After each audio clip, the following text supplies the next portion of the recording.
I really got a terrible daughter-in-law, didn't I? That girl is useless, so there's no hope.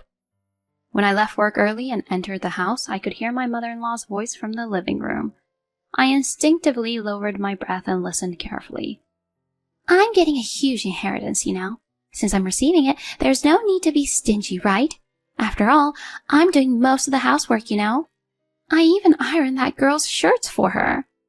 Well, I have to admit, I'm doing it to spend her inheritance. But still, I'm doing it. It seems like she's talking about me. My mother-in-law is talking about me. But I'm taken aback by her tone. My usual mother-in-law is very kind and considerate, even taking the initiative with household chores. I've never heard her speak like this before. Calling me a bad daughter-in-law or useless? Was my mother-in-law always like this? And talking about an inheritance? Could she be referring to that thing I inherited from my aunt? I quietly approached the living room, concealing my footsteps and presence.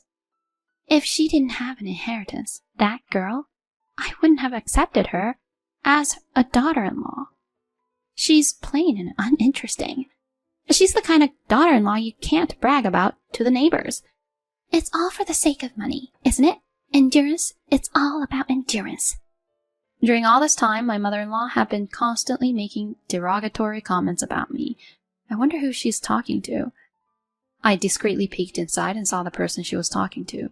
I gasped in surprise, and my mother-in-law, with a smirk on her face, said, "That's right," and clapped her hands. She passed away, leaving an inheritance for that girl. She was her niece, you see. But the truth is... I felt like screaming as my mother-in-law spoke, but I quickly covered my mouth. No way. Can that really be? My name is Arya. I'm a 28-year-old housewife. I met my husband, Luke, through a coworker's invitation to a group date. We got to know each other at the mixer, and we hit it off, starting a relationship.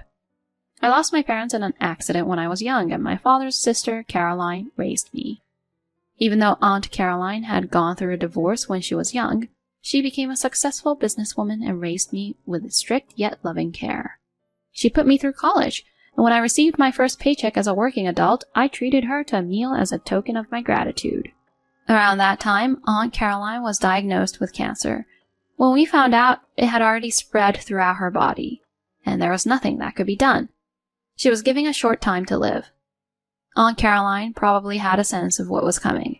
She entrusted her company to a trusted colleague, and there were no major disputes.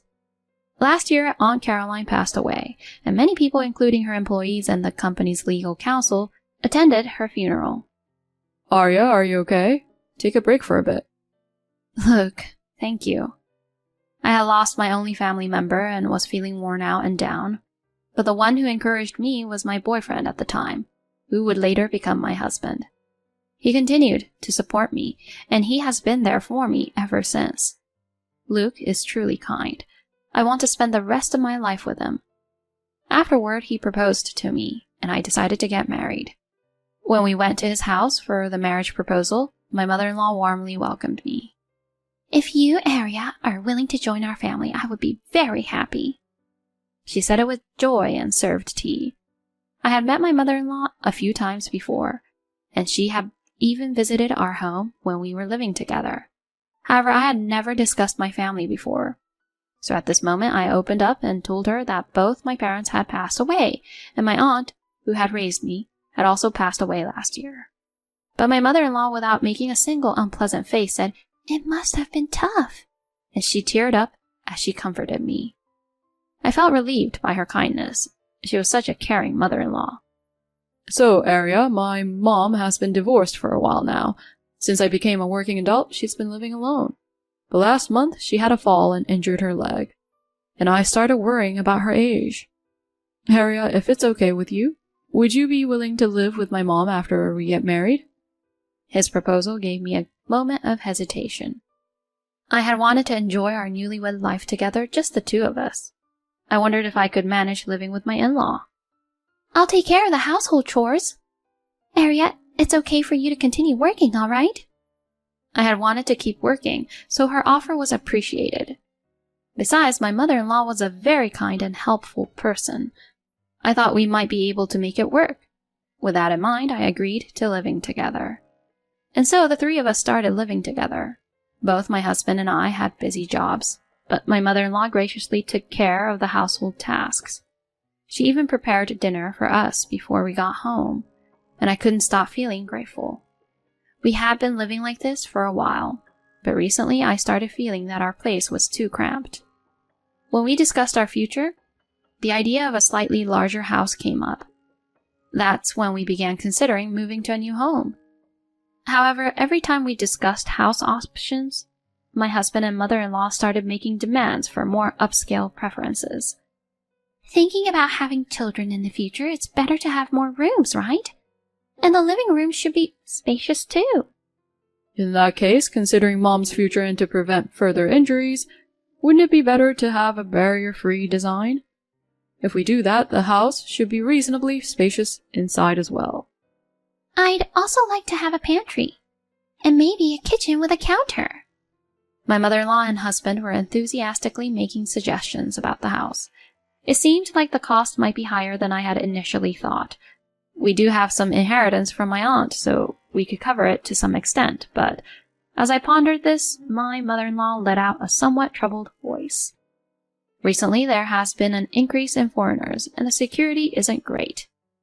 Around here, the security is good and it's safe, isn't it? The location she pointed out on the map was a high-end residential area. I cautiously suggested that this might be a bit difficult, but my suggestion was met with a shake of the head. My mother-in-law expressed concern that if we had children and lived in an area with poor security, they wouldn't be able to play outside and it would be tough for them. She mentioned that I also had late work days, so it would be best to be in a safe place. She emphasized that she was thinking about my well-being, and my husband agreed with her. I want to protect my family. Let's move to a place where we can feel even a little safer. And so I was somewhat forcefully persuaded, and we ended up choosing a considerably expensive property. Then one day, I was feeling under the weather with a slight cold. Despite that, I had work that needed to be done, so I went to the office on a holiday. However, my fever started to rise around midday, and I began feeling dizzy, so I decided to leave work early. When I arrived home and opened the front door, I could hear my mother-in-law's voice coming from the living room. I really got a terrible daughter-in-law, didn't I? She's absolutely useless. I couldn't believe my ears at the words I was hearing. I instinctively held my breath at the entrance and strained to listen.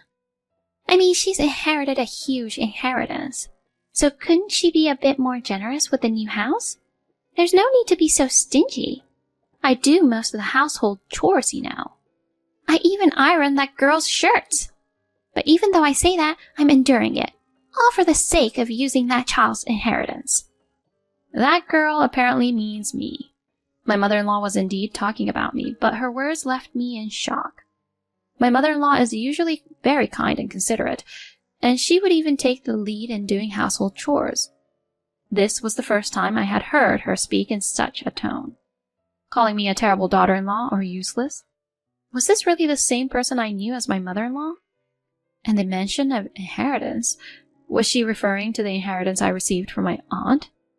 Carefully concealing my footsteps and presence, I quietly approached the living room. If she didn't have an inheritance, she wouldn't have become my daughter-in-law. She's plain, uninteresting, and not someone you can boast about in the neighborhood. But it's all for the sake of money, right? Endurance.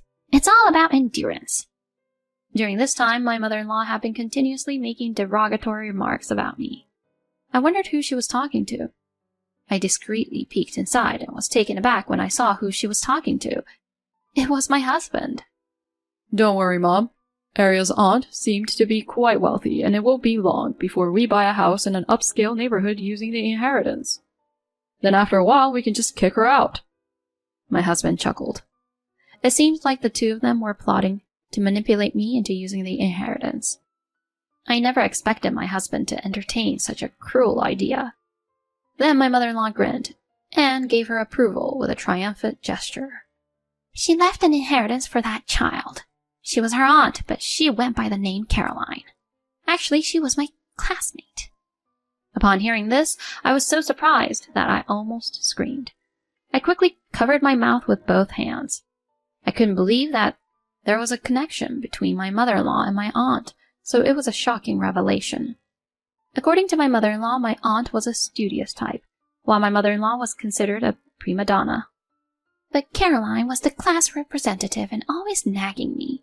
She used to say things like, "Throw your trash in the bin," and "Don't bully Claire," even though she was a plain studious type. She was so cheeky I really disliked her. But I was popular, and I thought Caroline would live a plain life in the shadows forever. And yet... My mother-in-law bit her lip with a look of frustration. 20 years ago, she had met my aunt at a class reunion. Back then, my aunt was a quiet, studious person, but she had transformed into a successful businesswoman. Seeing how everyone praised and admired her, my mother-in-law couldn't help but feel envious. Despite both of them being divorced, she couldn't help but feel so frustrated by the stark contrast, and was overwhelmed with embarrassment and regret. She had been harboring jealousy towards my aunt for a long time. It was during this period that my husband brought me to meet her. She thought I looked somewhat like my aunt since we had the same last name. She didn't think it was possible, so she probed her classmates. However, before they could meet in person, my aunt passed away. It seems my mother-in-law had concocted a scheme to exploit the inheritance, using the lie about her injury and my sympathy to gain an advantage. I'm glad you noticed the inheritance, Mom.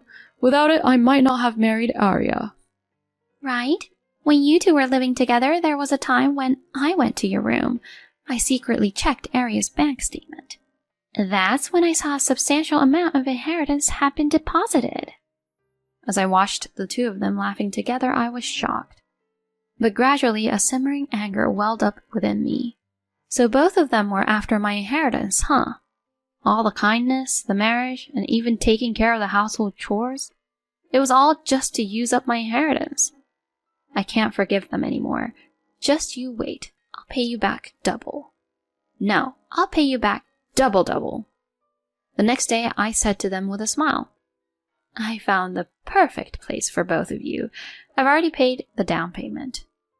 When I conveyed this to my mother-in-law and husband, they were overjoyed, exclaiming, "It's a house in an upscale residential area."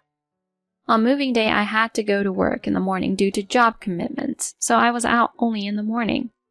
When I returned, all my belongings had been dumped in the trash area. Inside the house, the keys to the new home, the expensive furniture, my husband and mother-in-law's things, everything was gone. There was nothing left, except a divorce certificate placed on the floor, as if to say, "You're no longer needed." I called my husband. "What is going on here?" We have a new home now, so you're no longer needed. When my husband answered the phone and heard my voice, he started laughing. Then he handed the phone to my mother-in-law. "I'm sorry, Arya. I originally hated you because you looked so much like Caroline. The house has already been sold, so if you don't want to get caught for trespassing, you'd better leave right now." But... Shocked, I was about to say something, but my mother-in-law, looking satisfied, hung up the phone while laughing. "Well, I guess I should leave quickly," I muttered to myself and turned off my smartphone. The next day, when I turned my smartphone back on, I was surprised to see a huge number of missed calls. As soon as I powered it up, another call came in. It was from my husband. Why aren't you at your parents' house? Luke's voice sounded tired as he spoke. "You said you sold that house, didn't you? Have you already forgotten?" I've been looking for you. What's up with that new place? My husband was furious and yelling over the phone. In reality, our new home, while in an upscale neighborhood with a standalone house, was the cheapest option in the area. It was an old, run-down house hidden behind high-rise apartments. In the background, I could hear my mother-in-law yelling loudly alongside my husband. "Right? Isn't it the perfect place for you guys?" I couldn't hold back my laughter any longer. Yesterday I had pretended to be shocked, but after hanging up, I had a good laugh because my plan had worked. I had actually moved to a luxury apartment that I had prepared in advance. "What do you mean, the perfect place? This is ridiculous. When I sneakily checked your bank statement, I saw that $300,000 had disappeared. I thought for sure you had used it for the new house." I overheard my mother-in-law accidentally revealing this behind my husband. Unfortunately, the money that had gone missing wasn't used to buy a house in the upscale neighborhood. It was used to purchase the luxury apartment where I live. So it was all a false alarm, in other words. Oh, by the way, technically that house is my property. The rent will be paid to me as the owner. Well, as long as it can be covered by Luke's monthly salary, though. When I said that, my mother-in-law questioned my husband on the phone about what I meant. In reality, my husband earns less than me monthly. Furthermore, upon further investigation, I found out that he had been receiving a generous amount of child support from his biological father out of goodwill. While the support has stopped after he became an adult, my husband had a habit of spending that money recklessly. It seems he couldn't shake off that habit as he had debts before we got married. He proudly boasted about snagging a high-income wife among his friends, but as my mother-in-law scolded him, I asked my mother-in-law, "Can you, Mom, really criticize others? Isn't the reason for your divorce because of your affair? Luke is not your biological child, right? And didn't your affair partner run away from you?" Upon hearing that, my husband was speechless. My mother-in-law, in a panicked tone, was trying to explain loudly. Over the phone, the two were shouting things like, "Come over here right now. I'll beat you to a pulp. I'll make you suffer." And they were yelling angrily. However, when I informed them through the lawyer that the divorce had been finalized, they went even more berserk, given their bizarre state. It seems that neighbors called the police. Just as I heard the sirens of a police car, I could hear over the phone that the two were being taken away by the police. In the end, the two were released the same day. However, given the income of my ex-husband, he couldn't afford to pay the rent and debts, resulting in them being kicked out of their home. It seems my ex-husband and ex-mother-in-law are now living in a small, cheap apartment. And by the way, when I sold the rundown house, I got a better price than I expected because they had turned it into a parking lot. Afterward, my ex-husband, who didn't know my current address, sent a letter to my company. The contents stated, "Since you were a married couple, if you divorce, you should split the assets in half. If it's a debt incurred during the marriage, Area also has an obligation to repay it," and so on. What is this person saying, I wonder? Well, never mind, let's leave it to the lawyer. I used to be the legal advisor for my aunt's company in this matter. I've decided to entrust it to Claire, the lawyer. According to the lawyer who went to meet with both of them, during the discussion my ex-mother-in-law apparently turned pale upon seeing the lawyer. It turns out the lawyer was once a classmate of my ex-mother-in-law who used to harass her. At that time she weighed 80 kilograms, but now she has slimmed down considerably. Even if she might be unrecognizable as a different person, traces of her former self remained. She used to be a great partner for my aunt as her legal advisor, but it seems my ex-mother-in-law wasn't aware of that. "If you continue to hound Arya any further, I will completely crush all of you." The lawyer, while laughing at my ex-mother-in-law and the others, it seems they exerted pressure in a low voice. Premarital debts are not the responsibility of the wife to repay. Furthermore, since the inheritance was acquired before marriage, Luke does not have any rights to it. She firmly asserted this to my ex-husband once again. Furthermore, with regards to my ex-mother-in-law, "Caroline is different from you. She built her wealth through her own efforts, unlike you who deceived her husband and cheated. I'd rather not be associated with you," she said. And my ex-mother-in-law, unable to say anything in response, just hung her head, her face pale. Afterward, my ex-husband found himself drowning in debt and tried desperately to find ways to gather money. It seems he was abandoned even by his friends. He tried to cling to my ex-father-in-law, who had been providing child support, but he coldly pushed him away. It seems he eventually called the police after his persistent attempts. In the end, when he tried to borrow money from a colleague at work, they reported it to the appropriate department, stating that he had been stalking them. Consequently, he ended up resigning voluntarily.